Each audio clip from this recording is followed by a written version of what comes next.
അസ്സലാമു അലൈക്കും വറഹ്മത്തുള്ളാഹി തആല വബറകാതുഹു. അന്ന് ഫാമിൻ്റെ ഉടമ ആ അറബിയുടെ കൂടെ ഒരു സ്ത്രീ വരുന്നതായിട്ട് അവരുടെ ശ്രദ്ധയിൽപ്പെടുന്നു. എല്ലാവരും ജോലിയിൽ ഏർപ്പെട്ടുകൊണ്ട് ഇരിക്കുകയാണ്. ഫർസാന അവറ്റുകൾക്ക് പുല്ലും വെള്ളവും തീറ്റയുമെല്ലാം ഇട്ട് കൊടുക്കുന്നുണ്ട്. ഒരു വലിയ നീളത്തിൽ അങ്ങനെ ഇട്ട് പോയാൽ തന്നെ കുഴങ്ങും. പിന്നീട് അല്പം റെസ്റ്റ് എടുത്തിട്ട് മറ്റേ ഭാഗം അങ്ങനെ അതിനുവേണ്ടി തന്നെ 4-5 പണിക്കാരുണ്ട്. പക്ഷെ അവളുടെ ഭാഗം ഫില്ല് ചെയ്യാൻ അവൾ തന്നെ എത്തണം. അങ്ങനെയാണ് നിയമം. എങ്കിലും വളരെയധികം കുറഞ്ഞ രീതിയിലുള്ള ജോലിയാണ് അവൾക്ക് നൽകിയിട്ടുള്ളത്. അത്രയ്ക്കൊന്നും ഭാരമില്ലാത്ത രീതിയിൽ. ആ ഒരു ദസറയുടെ ഉടമയായ അറബി അതാ കാറിൽ നിന്ന് ഇറങ്ങി വരുന്നു. കൂടെ ഒരു സ്ത്രീയുമുണ്ട്. ഹിജാബ് ധരിച്ച സ്ത്രീ ആയതുകൊണ്ട് തന്നെ മുഖം ഒന്നും വ്യക്തമല്ല. ഹിജാബ് ധരിച്ചുകൊണ്ട് തന്നെ അറബിയുടെ പിന്നാലെയായിട്ട് അവളതാ അകത്തേക്ക് കയറുന്നു. ജോലിക്കാരെല്ലാം താമസിക്കുന്ന ആ ഒരു ഭാഗവും കിച്ചൻ്റെ ഭാഗവും എല്ലാ ഭാഗത്തും അവൾ എത്തുന്നു. അറബിയോട് എന്തൊക്കെ അറബിയിൽ പറയുന്നുമുണ്ട്. അവസാനമായി അവൾ ആ ഫാമിൻ്റെ ഒരു ഭാഗത്തു കൂടി നടക്കുകയാണ്. അവിടെ ഫർസാന ജോലി ചെയ്തുകൊണ്ടിരിക്കുകയാണ്. അവൾ പുല്ലും വെള്ളവും എല്ലാമായിട്ട് ഓരോ ഭാഗത്തേക്ക് ഓടി നടക്കുകയാണ്. അറബിച്ചി അതെല്ലാം ശ്രദ്ധിക്കുന്നുണ്ടായിരുന്നു. അദ്ദേഹത്തോട് എന്തൊക്കെയോ പറഞ്ഞു. അദ്ദേഹം പറയുന്നുണ്ട്, ഇപ്പോൾ പുതിയതായിട്ട് ഒരാൾ വന്നിട്ടുണ്ട്, ബാക്കിയുള്ളതൊക്കെ പഴയതാണ്, പിന്നെ നാട്ടിൽ പോയവരുണ്ട്. അങ്ങനെ ഒരു കണക്കും കാര്യവുമെല്ലാം അവരോട് പറയുന്നുണ്ട്. അവർ നല്ല രീതിയിൽ സൗഹാർദ്ദപൂർണമായിട്ടാണ് അതിലൂടെ നടക്കുന്നത്. ഓരോ കാര്യങ്ങൾ സംസാരിച്ചുകൊണ്ട് സ്ത്രീകളുടെ ആ ഒരു ഭാഗത്തെത്തിയപ്പോൾ ആ അറബിച്ചി അവരോട് എന്തൊക്കെയോ സംസാരിക്കുവാൻ വേണ്ടി ശ്രമിക്കുകയാണ്. എല്ലാ ജോലിക്കാരോടും നല്ല രീതിയിലാണ് ആ അറബിച്ചി പെരുമാറുന്നതും. ഇടയ്ക്കിടെ അറബി സൈത്തൂൻ എന്നുച്ചരിക്കുന്നുണ്ട്. ഫർസാന അത് കേട്ടു. സൈത്തൂൻ എവിടേക്കോ ഒരു പരിചയമുള്ള ഒരു പേര് പോലെ. വീണ്ടും സൈത്തൂൻ എന്നുച്ചരിച്ചപ്പോൾ അവൾക്കത് മനസ്സിലായി. അറബിയുടെ ഭാര്യയാണ് സൈത്തൂൻ എന്ന് വിളിക്കുന്നത്. യാ സൈത്തൂൻ വീണ്ടും പറയുന്നു. ഒടുവിൽ ഫർസാനയെ അതാ സൈത്തൂൻ ബീവി കണ്ടുമുട്ടുന്നു. അസ്സലാമു അലൈക്കും. വഅലൈക്കും അസ്സലാം വറഹ്മത്തുള്ളാഹ്. കൈഫ ഹാലക്? സൈൻ അൽഹംദുലില്ലാ. You are from Kerala? കൈറള. മാഷാ അല്ലാഹ്. മബ്രൂക്ക്. ബിച്ചി നല്ല രീതിയിൽ അവളോട് സംസാരിച്ചു കൊണ്ടിരിക്കുന്നു. ശരിക്കും അവർക്ക് അത്ഭുതപ്പെട്ടു. ഈ കുട്ടിക്ക് അറബി കുറച്ചൊക്കെ അറിയാമെന്ന് വിചാരിച്ചിട്ട്. ബാക്കിയൊക്കെ ഇംഗ്ലീഷിലാണ് അവൾ ഒപ്പിക്കുന്നത്. കൂടെയുള്ളവരോട് അറബി പറയാൻ അവൾക്ക് പ്രയാസമായതുകൊണ്ട് അവളുടേത് ശരിക്ക് സാധാരണ രീതിയിലുള്ള അറബിയാണ് അവൾ പറയുന്നത്. പക്ഷെ അവിടെയുള്ള ജോലിക്കാർ സാധാരണ അറബിയല്ല ഉച്ചരിക്കുന്നത്, വേറെ രീതിയിലുള്ള ഒരു അറബിയാണ്. എല്ലാം മിക്സഡ് ആയിക്കൊണ്ട് നമ്മുടെ നാട്ടിൽ നമ്മുടെ പല പല ഭാഷകളിൽ നമ്മൾ സംസാരിക്കൂലേ, അതുപോലെയുള്ള. അതുകൊണ്ട് തന്നെ അവൾക്ക് പലതും വ്യക്തമാകാത്തതിനാൽ അവൾ ആംഗ്യം കാണിക്കുകയാണ് പതിവുള്ളത് പലരോടും. എന്നാൽ അറബിച്ചിക്ക് അവളോട് സംസാരിച്ചിട്ട് കൊതി തീരുന്നില്ല. യാ സൈത്തൂൻ. ഭർത്താവ് പിന്നിൽ നിന്ന് വിളിക്കുന്നു. ഇതാ വരുന്നു എന്നുള്ള രീതിയിൽ എന്തൊക്കെയോ അറബിയിൽ പറഞ്ഞു. സൈത്തൂൻ. വീണ്ടും ഹസ്ബൻഡ് വിളിച്ചപ്പോൾ അവൾ അവിടെ നിന്ന് എഴുന്നേറ്റു. തിരിഞ്ഞു പോകുമ്പോൾ അവൾ ഫർസാനയെ നോക്കി.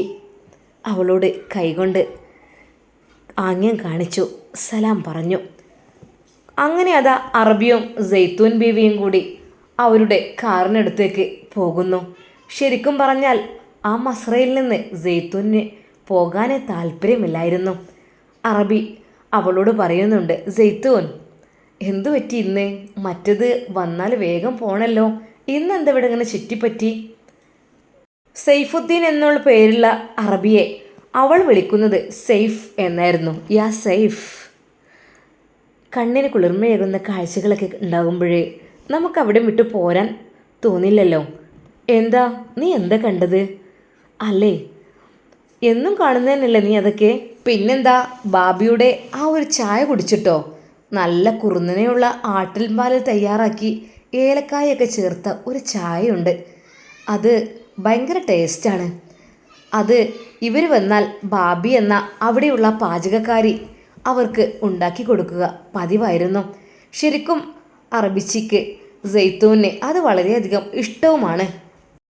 ആ പാവങ്ങളുടെ ഇടയിൽ നിന്ന്, ജോലിക്കാരുടെ ഇടയിലിരുന്നു കൊണ്ട് തന്നെ അവർ അത് കഴിക്കുകയും ചെയ്യും. യാതൊരു മുതലാളിച്ചിയാണെന്നോ അങ്ങനെയുള്ള ഗമയോ കാര്യങ്ങളോ ഒന്നും അവർക്കുണ്ടായിരുന്നില്ല. അവർക്ക് ഇഷ്ടമായിരുന്നു ആ ആളുകളുടെ ഇടയിലൂടെ നടക്കുന്നതും അവരുടെ ഇടയിലിരുന്ന് ഭക്ഷണം കഴിക്കുന്നതുമെല്ലാം. എല്ലാവരും ജെയ്ത്തൂൻ ബീവിയെ വളരെയധികം ബഹുമാനിച്ചിരുന്നു. കാരണം അവരുടെ ആ ഒരു സ്വഭാവ ഗുണം അങ്ങനെയുള്ളതായതുകൊണ്ട്. ആ ദിവസം അവൾ ഇരുന്നിരുന്നത് ഫർസാനയുടെ തൊട്ടരികിലായിരുന്നു. എല്ലാവരും ചായ കുടിക്കുന്ന ആ ഒരു സമയം സ്പെഷ്യലായിട്ട് ആട്ടിൻപാലിൽ തയ്യാറാക്കിയ എന്തോ ഒരു പലഹാരവും അവിടെ സെറ്റാക്കിയിരുന്നു. വളരെയധികം വിലപിടിപ്പുള്ള രീതിയിലുള്ള ഒരു പലഹാരമാണത്. ഒരുപാട് സാധനങ്ങൾ അതിൽ ചേർക്കുവാനുണ്ട്. അറബികളുടെ ഒരു സ്പെഷ്യൽ ഐറ്റംസ്. അത് ബാബിയെ കൊണ്ട് ജെയ്ത്തൂൻ ബീവി ഉണ്ടാക്കിക്കാറ് പതിവാണ്. അവൾ അവിടെ എത്തുമ്പോൾ ജെയ്ത്തൂൻ ബീവി അത് പറയും, ആ ഒരു സംഭവം ഉണ്ടാക്കിത്തരാൻ. സ്പെഷ്യലായിട്ട് അറബികളൊക്കെ ഗസ്റ്റായി വരുന്ന സമയത്ത് മാത്രം ഉണ്ടാക്കാറുള്ള ഒരു വിഭവമാണ് അത്.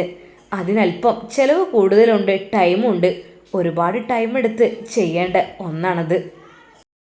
ജെയ്ത്തൂൻ ബീവിയോട് എന്തെങ്കിലുമൊക്കെ ചോദിക്കണം എന്ന് ഫർസാനക്ക് ആഗ്രഹമുണ്ട്. പക്ഷേ ഭാഷ അത് കൈകാര്യം ചെയ്യാനായിട്ടില്ല. അത് അറബിച്ചിയോടൊന്നും സംസാരിക്കാനുള്ള ഒരു ത്രാണിയില്ല. ഒന്നും കൂടി കഴിയട്ടെ, അത് കഴിഞ്ഞിട്ടാവാം. അറബിച്ചിക്ക് സ്പെഷ്യലായി ഉണ്ടാക്കി കൊടുത്ത ബാബി ഉണ്ടാക്കിയ ആ ഒരു പലഹാരം അത് വളരെയധികം വിശേഷപ്പെട്ടതായിരുന്നു. ഒരിക്കൽ പോലും ഫർസാന അത് കഴിച്ചിട്ടുമില്ല. അവരെ ഭക്ഷണം കഴിക്കുവാൻ വേണ്ടി ക്ഷണിച്ചപ്പോൾ ഫർസാനയെല്ലാം അവിടെ നിന്ന് എഴുന്നേറ്റ് പോകുവാൻ നിന്നപ്പോൾ അറബിച്ചി പറഞ്ഞു, എങ്ങോട്ടാ, ഇരിക്കൂ, ആരും പോകണ്ട. ഭക്ഷണം നമുക്ക് എല്ലാവർക്കും കൂടി ഉള്ളതാണ്. വളരെയധികം സ്പെഷ്യലായിട്ടുള്ള ഈ ഒരു അറബിക് ഫുഡ് ആട്ടിൻ്റെ നെയ്യിലൊക്കെ തയ്യാറാക്കിയതാണ്. അതുകൊണ്ട് തന്നെ ഇത് സ്പെഷ്യലാണ്. ഒരുപാട് കഴിക്കാനല്ലെങ്കിലും ജസ്റ്റ് എല്ലാവർക്കും ഒന്ന് ടേസ്റ്റ് നോക്കാനെങ്കിലും ഇവിടെ എല്ലാവരും ഇരിക്കണം. അങ്ങനെയാണ് ജെയ്ത്തൂൻ ബീവിയുടെ നിർദ്ദേശപ്രകാരം അവരെല്ലാം ഇരുന്നത്. അതിൽ ആദ്യം തന്നെ ജെയ്ത്തൂൻ ബീവി നൽകിയത് ഫർസാനക്കായിരുന്നു. ഫർസാന അത് ബിസ്മില്ലാഹിർ റഹ്മാൻ റഹീം എന്ന് പറഞ്ഞുകൊണ്ട് ടേസ്റ്റ് നോക്കി. മാഷാ അല്ലാ, ഇത്രയ്ക്കും ടേസ്റ്റുള്ളൊരു ഭക്ഷണം ഞാൻ കഴിച്ചിട്ടില്ല. അറബിക് ഫുഡാണെന്ന് തോന്നുന്നു. എങ്ങനെയുണ്ട് ഫർസാന എന്നുള്ള രീതിയിൽ അറബിച്ചി അവളെ നോക്കി. സൂപ്പറാണ്, അടിപൊളിയാണ് എന്നുള്ള രീതിയിൽ അവൾ കൈകൊണ്ട് ആംഗ്യം കാണിച്ചു. ശരിക്കും ആദ്യമായിട്ടായിരുന്നു ഫർസാന അങ്ങനെ ഒരു ഭക്ഷണം നൽകിയിരുന്നത്. അതിനെക്കുറിച്ച് ബാബി തന്നെ ഒരു ക്ലാസ് എടുക്കുകയും ചെയ്തു. ബാബി പ്ലീസ് എക്സ്പ്ലെയിൻ. അറബിച്ച് ഇംഗ്ലീഷിൽ പറഞ്ഞപ്പോൾ അവരത് ഇതൊരു പ്രധാന ഇനം ഭക്ഷണമാണ്. അറബികളുടെ സ്പെഷ്യലായിട്ടുള്ള ഗസ്റ്റുകൾ മാത്രം വരുമ്പോൾ ഉണ്ടാക്കുന്ന, ഒരുപാട് ടൈം എടുത്ത് ചെയ്യുന്ന, അത്രക്കും നല്ല വിലപിടിപ്പുള്ള സാധനങ്ങൾ ആഡ് ചെയ്തുകൊണ്ടുള്ള ഒരു സംഭവമാണിത്. ഇത് എല്ലാവർക്കും എപ്പോഴും ഉണ്ടാക്കാൻ കഴിയില്ല. വളരെയധികം ടേസ്റ്റേറിയ ഒരു സംഭവം കൂടിയാണ്. അതിനെക്കുറിച്ച് കുറച്ചൊക്കെ പറഞ്ഞപ്പോൾ ബാബി അതാ ഒരു ട്രേ നിറയെ പാലിൽ കുങ്കുമപ്പൂവിട്ട് കൊണ്ടുവന്നിരിക്കുന്നു. ആ കുങ്കുമപ്പൂവ് ആ പാലിൽ ചേർന്ന് അതിൻ്റെ കളർ നല്ലൊരു യെല്ലോ ഷെയ്ഡ് ആയിട്ടുണ്ട്. എല്ലാവർക്കും ആ പാലും അതാ നൽകുന്നു. അവൾ കുങ്കുമപ്പൂവിട്ട് പാല് കുടിച്ചിട്ടില്ലായിരുന്നു. അങ്ങനെ അതാ അവളത് കുടിക്കുന്നു. ആ സമയത്ത് ബാബി പറയുന്നു, ഗർഭിണികളായ സ്ത്രീകൾക്ക് ഏറ്റവും നല്ലതാണ് കുങ്കുമപ്പൂവ്. കുങ്കുമപ്പൂവ് ചേർത്ത് പാല് കുടിച്ചാൽ ശരിക്കും പറഞ്ഞാൽ ഗർഭസ്ഥ ശിശുക്കൾ നല്ല സൗന്ദര്യം കൂടും. അങ്ങനെയാണ് പറഞ്ഞു കേൾക്കാറുള്ളത്. പക്ഷെ ഞങ്ങളൊന്നും കുടിക്കാറില്ല കേട്ടോ, ഞങ്ങൾക്കത് കിട്ടാറുമില്ല. ഇതിപ്പോൾ ജെയ്ത്തൂൻ ബീവിക്ക് വേണ്ടി വാങ്ങിച്ചു വെച്ചതാണ്. ഒരു നിമിഷം ജെയ്ത്തൂൻ ബീവിയുടെ മുഖം വല്ലാതെ അങ്ങ് വാടി. വളരെയധികം മനോഹരമായ ആ മുഖം വാടിയപ്പോൾ അവിടെയുള്ളവരെല്ലാം അവരെ നോക്കി. എന്തു പറ്റി എന്നുള്ള രീതിയിൽ ബാബി പറഞ്ഞ ആ ഒരു കഥ, ഗർഭസ്ഥ ശിശുക്കൾക്ക് ഇത് വളരെയധികം നല്ലതാണ്, ഇത് കഴിച്ചാൽ സൗന്ദര്യം കൂടും എന്നൊക്കെയാണ് പഠനങ്ങൾ. അത്രക്കും വൈറ്റമിൻസ് ഇതിലടങ്ങിയിട്ടുണ്ട്. ഒരുപാട് വിലയുടെ സംഭവമാണല്ലോ കുങ്കുമപ്പൂവ്.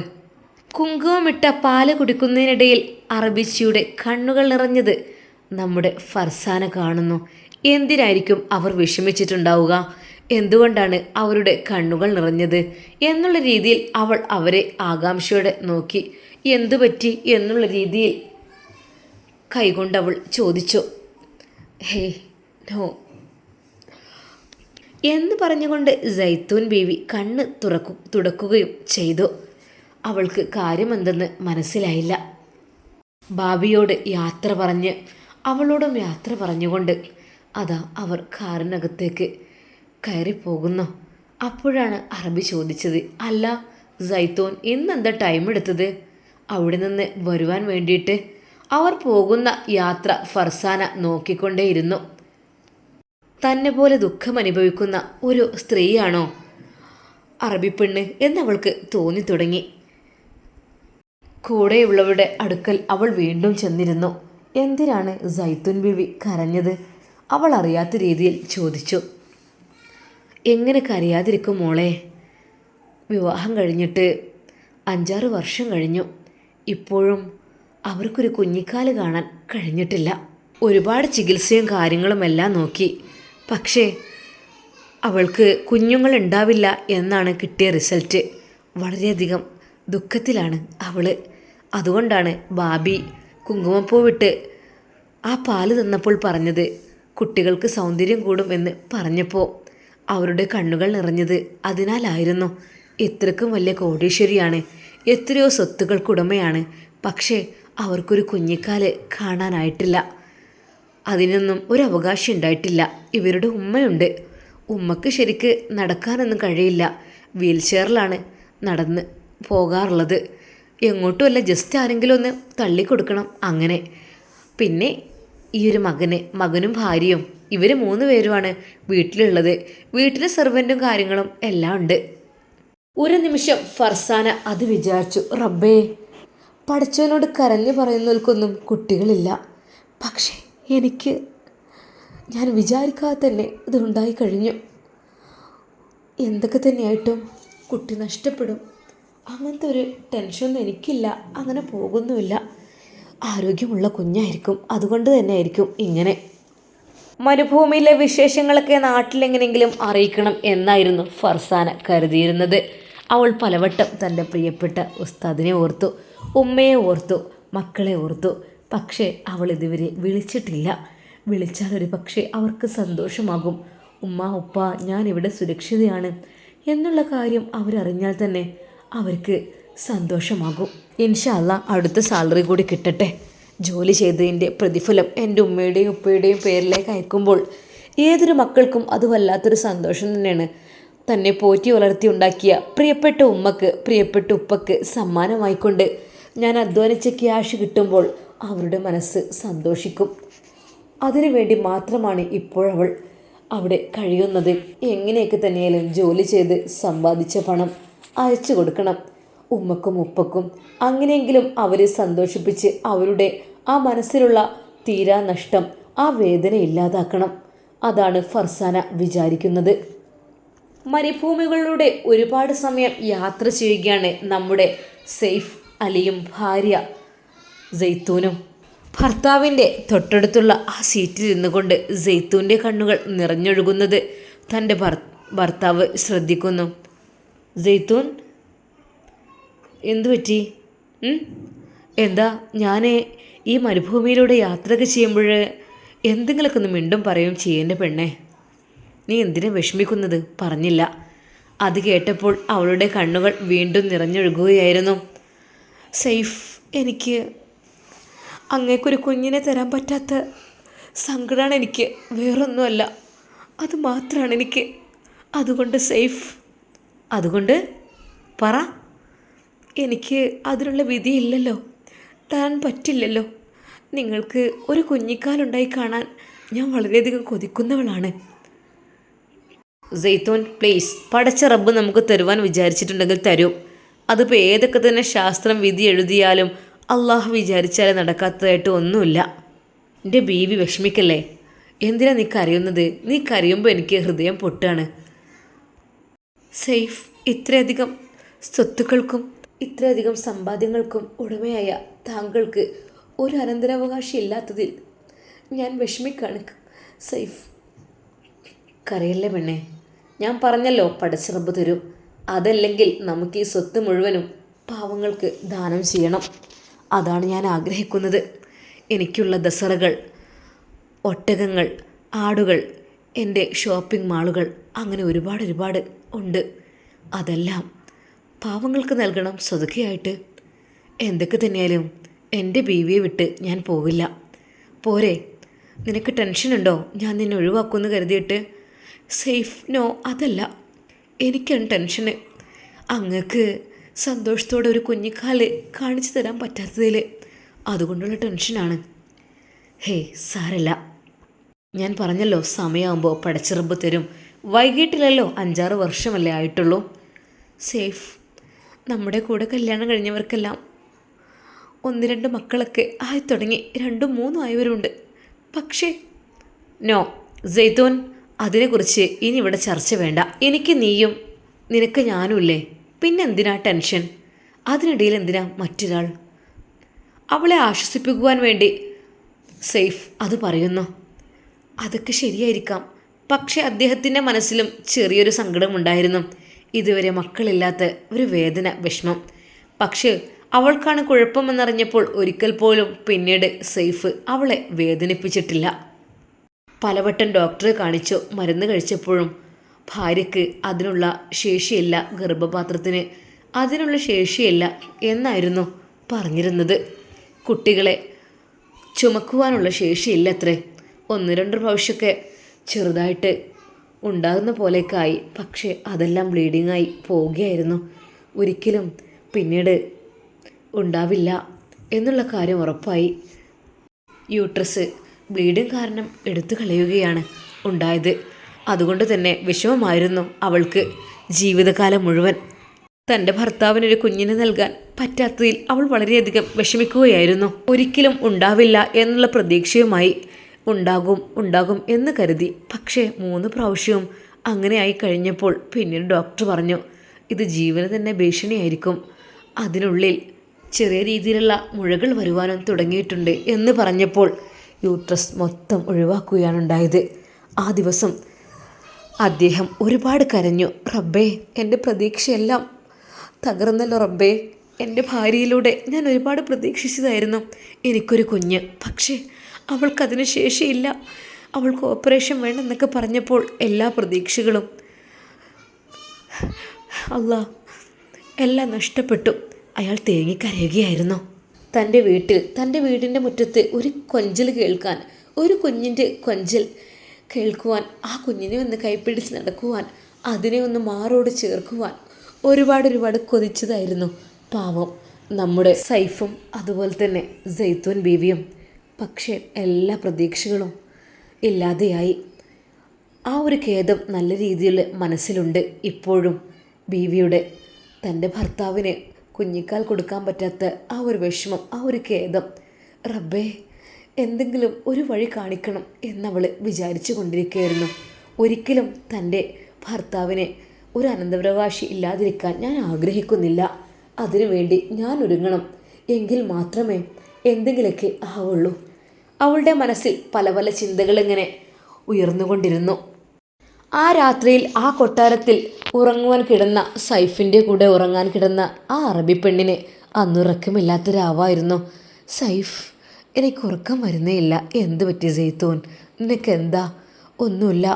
എന്തിനാലേ എന്നെ പറ്റിയ? എൻ്റെ സൈഫിനൊരു കുഞ്ഞിനെ പോലും സമ്മാനിക്കാതെ ഞാൻ... നീ ഒന്നും മിണ്ടാതിരിക്കേ.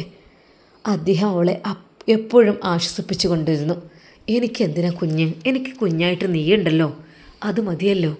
അവളെ പലവട്ടം അദ്ദേഹം ആശ്വസിപ്പിക്കുവാൻ വേണ്ടി ശ്രമിക്കുന്നു. അവൾക്ക് എന്നാലും മനസ്സിനുള്ളിൽ പല ചിന്തകളാണ്. ഒരു കുഞ്ഞിക്കാലുണ്ടായിരുന്നെങ്കിൽ, എൻ്റെ ഭർത്താവിന് എനിക്ക് സമ്മാനിക്കാൻ കഴിഞ്ഞിരുന്നെങ്കിൽ എന്നവൾ പലതവണ വിചാരിച്ചു കൊണ്ടേയിരുന്നു. ഇൻഷാ അല്ലാ, നമുക്കിതിൻ്റെ ബാക്കി ഭാഗം നാളെ കാണാം. അതുവരേക്കും എല്ലാവർക്കും അസ്സലാമു അലൈക്കും വറഹ്മത്തുള്ളാഹി തആല വബറകാതുഹു. നമ്മുടെ ഈ ചാനൽ സബ്സ്ക്രൈബ് ചെയ്യാത്തവർ ഒരുപാടുണ്ട് കാണുന്നവർ. അപ്പോൾ ഇൻഷാ അല്ലാ ഒക്കെ ഒന്ന് സബ്സ്ക്രൈബ് ചെയ്യട്ടെ, ലൈക്ക് ചെയ്യുക. അപ്പോൾ ഇൻഷാ അല്ലാ നമ്മുടെ ഈ കഥയുടെ ബാക്കി ഭാഗമൊക്കെ, നിങ്ങൾ ആകാംക്ഷയോടെ കാത്തിരിക്കുന്ന ഭാഗങ്ങളൊക്കെ നിങ്ങൾക്ക് പെട്ടെന്ന് കിട്ടും. ഓക്കെ, അപ്പോൾ എല്ലാവരോടും അസ്സലാമു അലൈക്കും. അപ്പോൾ നാളെ കാണാം കേട്ടോ.